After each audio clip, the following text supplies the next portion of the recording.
Hello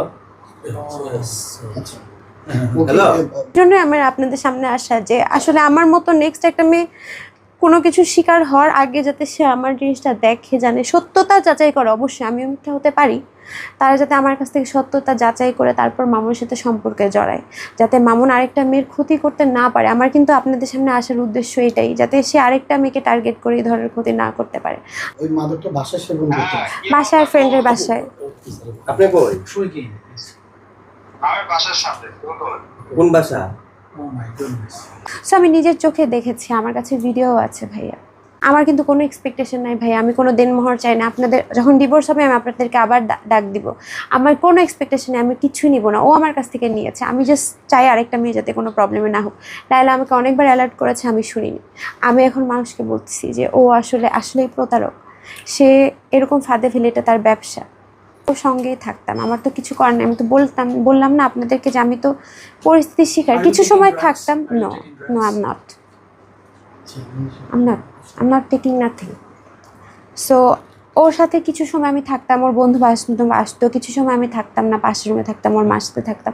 অনেক কিছু proof নিয়ে নিয়েছে ভাই, আমি আপনাদেরকে অনেক কিছুই দেখাইতে পারতাম, বাট আমার ফোন থেকে অনেক কিছু নেওয়ার কারণে ও এখন আমাকে খারাপ বানাবে হয়তো, বা আপনাদের সামনে আমার চরিত্র নিয়ে খারাপ কিছু করবে। আমি তো ভাই মায়ের খেয়ে আমি তো ভুক্তভোগী, আমি তো সংসার করতে চেয়েছি, আমি লাস্ট পর্যন্ত আমি পারিনি। না হলে আমার তো ভাইয়া মিডিয়ার সামনে এরকম আলোড়ন করে, আমার তো ভিউ ব্যবসা না, আমি তো কোনো আইডি বানাচ্ছি না, আমি কোনো ভিডিও বানাচ্ছি না আমার। তাহলে আপনারা জাস্ট নর্মালি চিন্তা করেন যে আমার কী উদ্দেশ্য। আমি তাকে টাকা দিয়েছি, আমি খাওয়াইছি, আমি পড়িয়েছি, তার ফ্যামিলি সহ। এবার আমি ঈদ করতে গেলাম, তাদের কোরবানির গরুটা পর্যন্ত আমি কিনে দিয়েছি। তো আমার তো কোনো ভিউ ব্যবসা ছিল না, আমার তো কোনো ইন্টেনশন ছিল না ভাইরাল হওয়ার, আমার কোনো আইডি নেই ভাইয়া, আমার কিছুই নেই।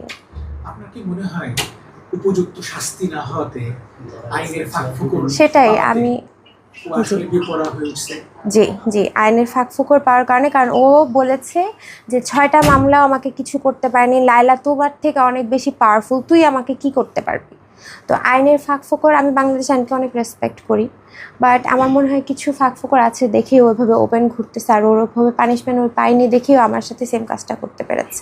আরেকটা যে পুরুষ জি, পুরুষ তো কিছু হবে না, কিন্তু এই মেয়েগুলোই খারাপ, এই ব্যাপারটা কিন্তু আছে।